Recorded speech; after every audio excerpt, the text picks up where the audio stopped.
My dear friends,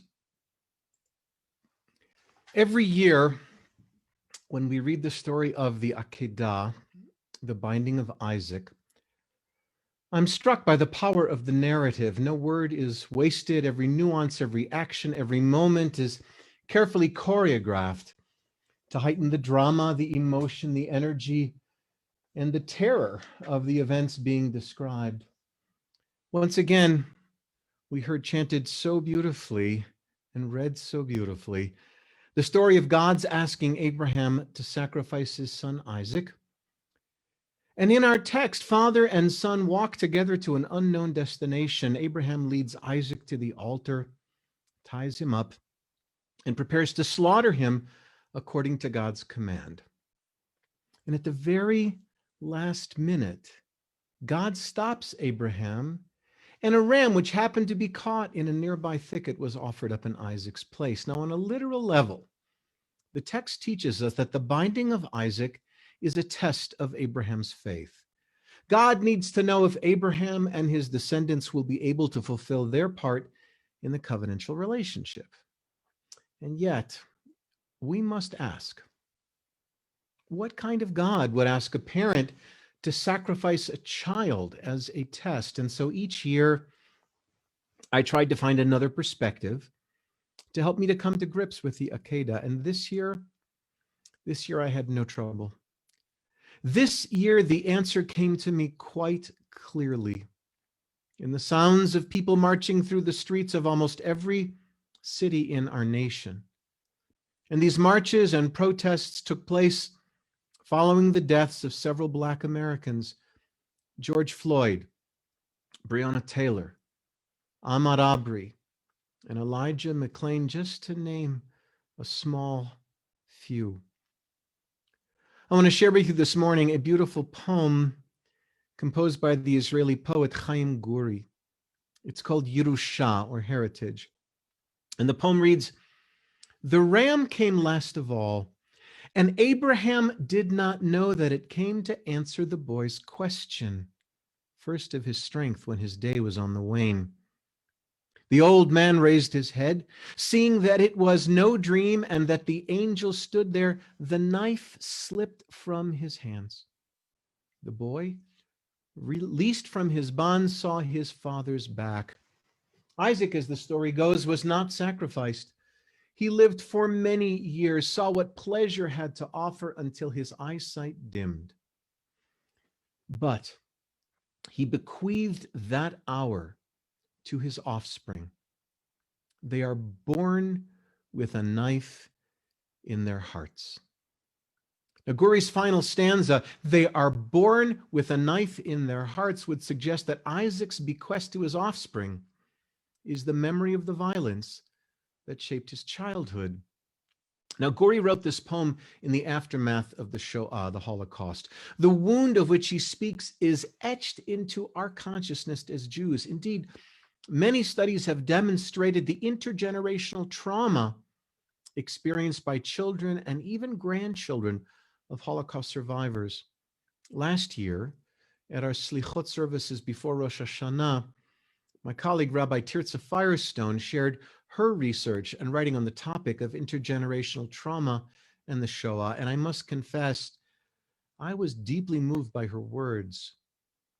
She shared how the descendants of survivors face many fears, trauma, and even physiological issues, even though they never directly experienced trauma. Now, my mother escaped Nazi Germany when she was 12 years old, and my sister and I grew up in a home where fear of the other and a perpetual sense of dread were constant companions. This had a profound impact, and still does, on every aspect of our lives. Intergenerational trauma, however, is not an exclusively Jewish phenomenon.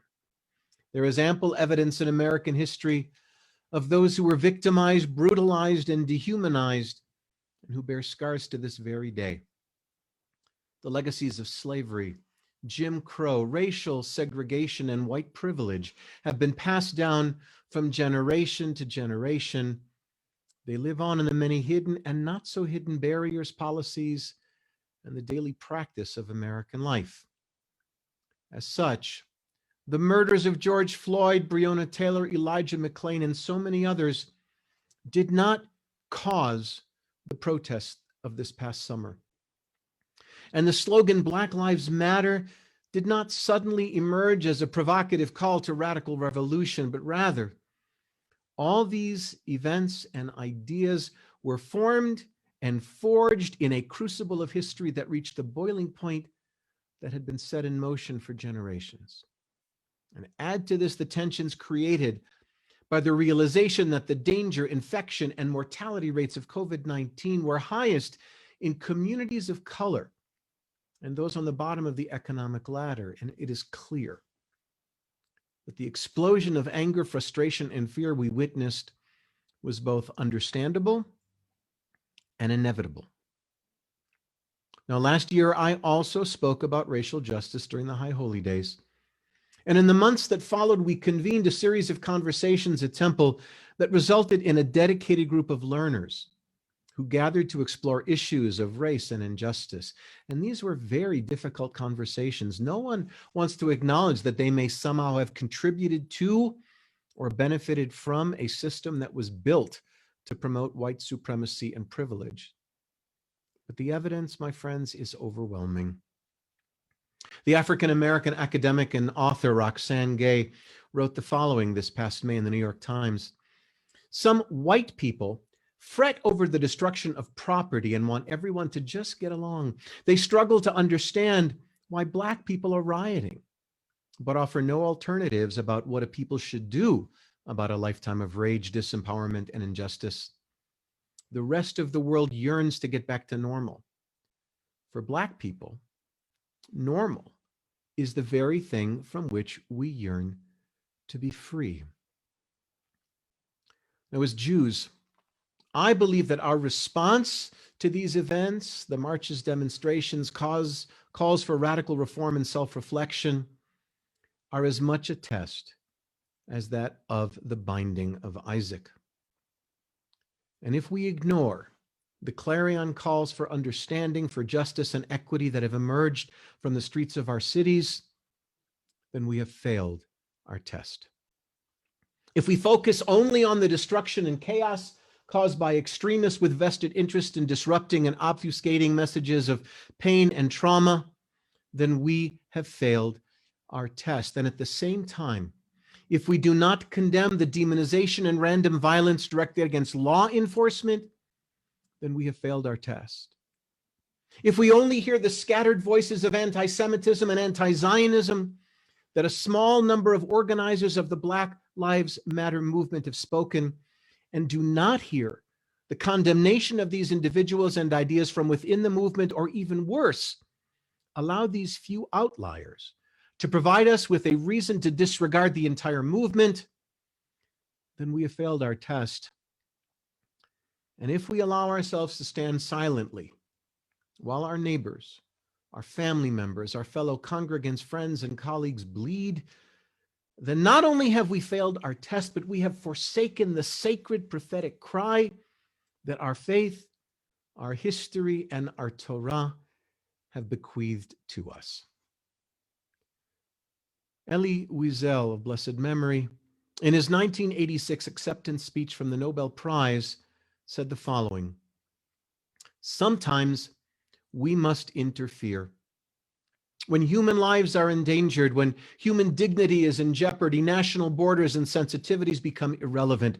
Whenever men and women or women are persecuted because of their race, religion, or political views, that place must at that moment become the center of the universe. And if you feel that cries for racial equity do not apply to us as Jews, then you are cutting off members of our own congregation, our children, spouses, leaders, and students. A recent study showed that 12% of American Jews are either Jews of color or live in multiracial households. That's a conservative estimate, and those numbers are growing. And while these statistics may vary in different parts of the country, the fact remains that our community is changing, and changing for the better. And if demographic trends continue, then the Jewish people will continue to grow increasingly diverse, and the beauty of multi-ethnic and racial harmony could very well be part and parcel of the legacy of American Jewry. Like Abraham, we're being tested, my friends, and the way that we as a community, as people of faith, and as a congregation of conscience rise to the challenge will determine in no small way our ethical core and consistency.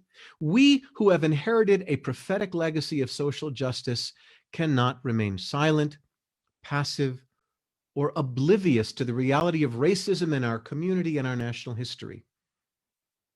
And it is for this reason that I am incredibly proud of the following resolution drafted by members of our Racial Equity Working Group that was voted on and overwhelmingly passed by our Board of Trustees in August.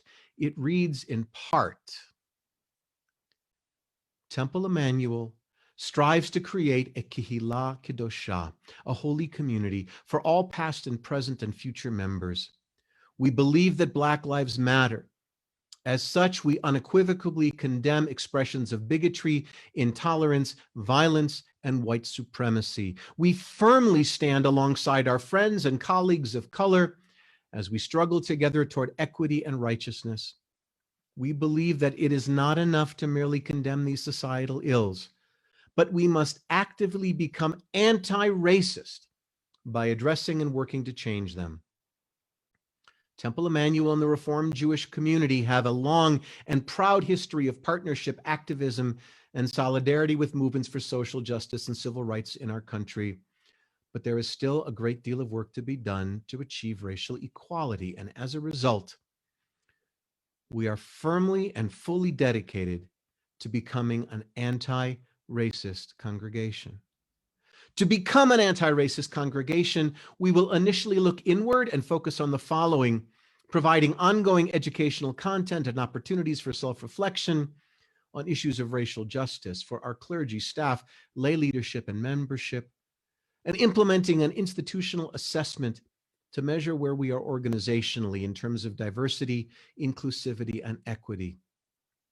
We pledge to work in solidarity with others as we live out the essential Jewish value of B'Tselem Elohim. All humanity is created in God's image. We are committed to dismantling systems of white privilege wherever they may be found as we celebrate the holiness in every human being.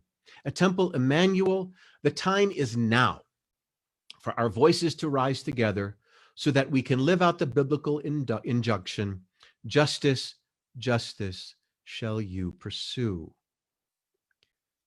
Our congregational leadership has stepped forward to proclaim our values as Jews, as concerned citizens, and as children of Isaac who know all too well the pain of intergenerational trauma, and I could not be more proud.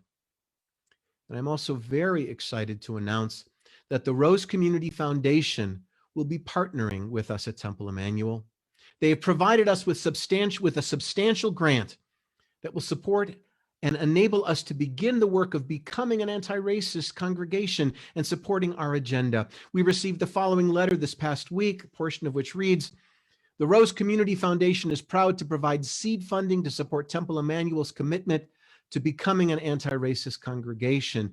And in addition to ongoing funding to increase the strength and capacity of Jewish organizations and support programs that are reflective of diverse Jewish communities and offer meaningful and relevant ways to engage in Jewish life, the Rose Community Foundation aims to support local Jewish efforts that seek to advance social justice by engaging Jewish people and using Jewish values and traditions to respond to key social issues of our time. We pledge to continue listening, learning, and directing our philanthropy towards advancing equity, justice, and inclination, and we are honored to have Temple Emanuel as a partner in that work. My friends, on Yom Kippur afternoon at 2:00 p.m., members of our Racial Justice Task Force will be joining me to discuss the vitally important work that we will be continuing and expanding over the course of the next year. Our high school programs will be engaging in a similar discussion this afternoon at 3:00. Join us. Help us make change in our community and, most importantly, in ourselves. My friends, there is a tremendous amount of work that needs to be done. You may not agree with everything I have said. And if you want to talk about it, please reach out to me. Let's talk it through. Let's find ways to broach our discomfort and create a world where everyone is treated with equity and equality. Today, our tradition teaches we stand before God. We are being tested. Like Abraham and Isaac, the way that we respond to the pain and suffering around us will determine whether or not we have passed the test. And I look forward to partnering together to make our world more complete. Amen. L'shana tova tikatevu. May this be a year of goodness, and may we all be inscribed for blessing in the book of life.